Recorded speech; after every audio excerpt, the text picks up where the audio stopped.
Magandang umaga po.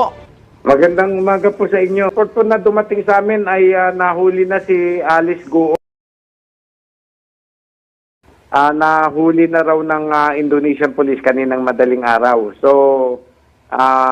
nakikipag-coordinate na kami kung yung immediate na maibalik sa atin si Alice.